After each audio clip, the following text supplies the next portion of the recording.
ሰላም እንዴናችሁ ውድ የሊቨርፑል ደጋፊዎች ድምጽ ተከታታዮች በያላችሁበት ሰላማችሁ ይብዛ። ሊቨርፑልን የተመለከቱ በርካታ ስፖርታዊ መረጃዎች ወደ እናንተ ይዘን መጥተናል። አብራችሁን ቆዩ። ሊቨርፑሎች አሁን ከባርኮላ ጋር አዲስ ንግግር ለማድረግ እንዳቀዱ ነው እየተገለጸ የሚገኘው። ይህ ተጫዋች ለበርካታ ጊዜ ከሊቨርፑል ጋር ሲያያዝ ነበር። አሁን ግን ይህንን ዝውውር ለመቋጨት ሊቨርፑሎች ወጥነዋልና ተጫዋቹን የግላቸው ለማድረግ ሀሳብ እንዳላቸው ነው እየተገለጸ የሚገኘው። የዝውውር መስኮቱ ሊዘጋ 43 ቀናት ቀርቶታል። ነገር ግን ሊቨርፑሎች እስካሁን ከሙኖዝ በስተቀር ምንም አይነት ፊርማ እንዳላደረጉ ይታወቃልና አሁን እንግዲህ በፍጥነት የዚህን ተጫዋች ዝውውር ለመጨረስ እቅድ እንዲያዙ ነው እየተነገረ የሚገኘው። ምናልባት ስም ይህ ተጫዋች በሊቨርፑል ቤት ሁለተኛው ፈራሚ ይሆናል ተብሎም ይጠበቃል። ሊቨርፑል በዚህ ክረምት የቦሩሲያ ዶርትሙንዱን ተከላካይ ዳንኤል ስቬንሰንን ተጨማሪ ዝውውር ኢላማ አድርጎታል ተብሏል። አርሰናል በግራ ተከላካይ በክንፍ ተከላካይም ሆነ በመሃል ሜዳ ላይ መጫወት የሚችል ስዊድናዊ ኢንተርናሽናልም ይፈልጋል። ዶርትሙንድ ስቬንሰንን እስከ 50 ሚሊዮን ዩሮ ዋጋ ይፈልጋልና እስከ ሰኔ 2029 ድረስ የሚያቆይ ውል እንዳለውም የአደባባይ ሀቅ ነውና ሊቨርፑሎች ይህንን ተጫዋች የግላቸው ለማድረግ ሀሳብ እንዳላቸው ነው እየተገለጸ የሚገኘው። ተጫዋቹ በጣም ኳሊቲ ያለው ተጫዋች እንደሆነ ይታወቃል። በበርካታ የአውሮፓ ክለቦችም እየተፈለገ እንደሆነ የሚታወቅ ጉዳይ ነው። ታዲያ ሊቨርፑሎች ይህንን ተጫዋች ለማስፈረም ፍላጎት እንዳላቸው ነው እየተነገረ የሚገኘው።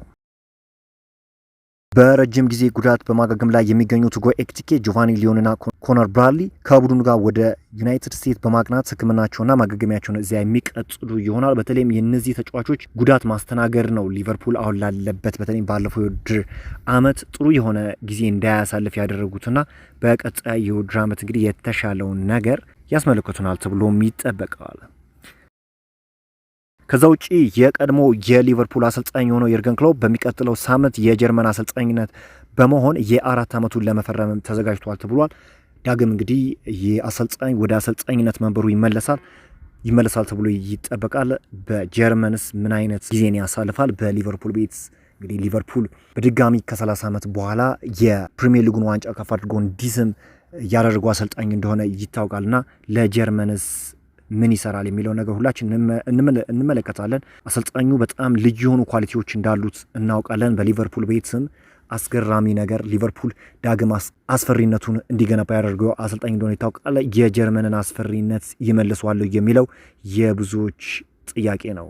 እንግዲህ እስካሁን ልምምድ ላይ ያልተሳተፉ የመጀመሪያ ቡድን ተጫዋቾች ወደ ቅድመ ዝግጅት በሚቀጥሉ ቀናት ይመለሳሉ ተብሏል። ፍሎሪያን ቨርትዝ፣ ቨርጂል ቫን ዳይክ፣ ሪያን ግራቨንበርግ፣ ኮዲ ጋክፖና አሌክሳንደር ኢዛክ እንዲሁም አሊሰን ቤከር ከነሱ ባሻገር እንግዲህ ቪክተር ሙኖዝ፣ አሌክስ ማካለስተር ወደ ቡድን ይቀላቀላሉ ተብሎም ይጠበቃል።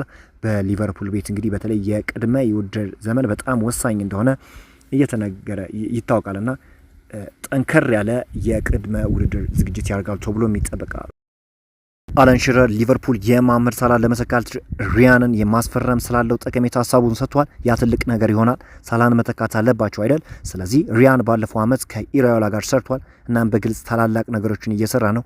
ይህ ለሊቨርፑል ትልቅ ነገር ነው ሲል ነው የተናገረው። ሪያን እንደሚታወቀው እንግዲህ በቦርንማውዝ ቤት በተደጋጋሚ ልናገር ሞክሬያለሁ። በጣም ጥሩ ነገርን እየሰራ በተለይም ከቡድኑ ጋር ውህደት መፍጠር ችሏል። የአሰልጣኙ ታክቲክ ከምንም በላይ ደግሞ አመቺ መሆኑ ነው በሚገባ እንዲደምቅ ያደረገውና ሊቨርፑሎች በዚህ ተጫዋች ዝውውር ላይ በጣም ጠንካራ ስራ እየሰሩ እንደሆነ እየተነገረ የሚገኘው።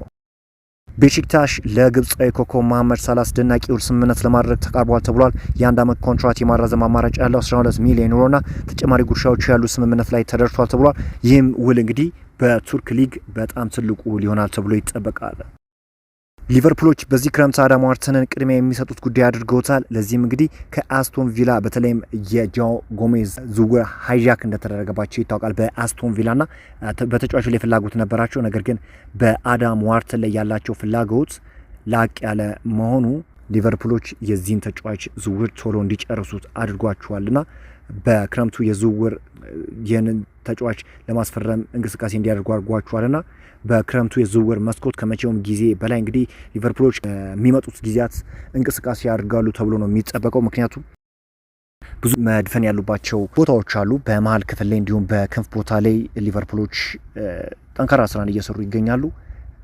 የብራድሊ ባርኮላን ዝውውር እንግዲህ በሚመጡት ቀናት በተለይ ለፒኤስጂ ጥያቄ ያቀርባሉ ተብሎ ይጠበቃል። እንደሚታወቀው እንግዲህ እስካሁን ድረስ ለፒኤስጂ ይፋዊ ዝውውር ጥያቄ እንዳላቀረቡ ይታወቃል። በሚመጡት ጊዜያት ግን ይፋዊ ዝውውር ጥያቄ ያቀርባሉ ተብሎ ይጠበቃል። ከዛ ባሻገር እንግዲህ በአጥቂ መስመር ላይ ያለባቸውንም ችግር ይፈቱ ዘንድ የሪያን ሁኔታ እየተከታተሉት ይገኛሉ። ይህንን ዝውውር ይጨርሱታሉ አይጨርሱትም የሚለው ነገር ጥያቄ ቢያስነሳም ከፍተኛ የዝውውር ጥያቄ ሊጠይቁ ይችላሉ። በተለይም የፕሪሚየር ሊግ ቲሞች እንደዚህ አይነት መርሆችን እየተከተሉ ይገኛሉ። ስለዚህ ሊቨርፑልም ይህንን ዝውውር ለመጨረስ ከየትኛውም ክለብ በላይ ከየትኛውም ጊዜ በላይ ጠንክሮ ይሰራል ተብሎ ነው የሚጠበቀው። በዛሬው ዕለት እንግዲህ ሊቨርፑልን የተመለከቱ ወሳኝ የሆኑ ስፖርታዊ መረጃዎች ይመስላሉ። በአዳዲስ መረጃዎች እስክንገናኝ መልካም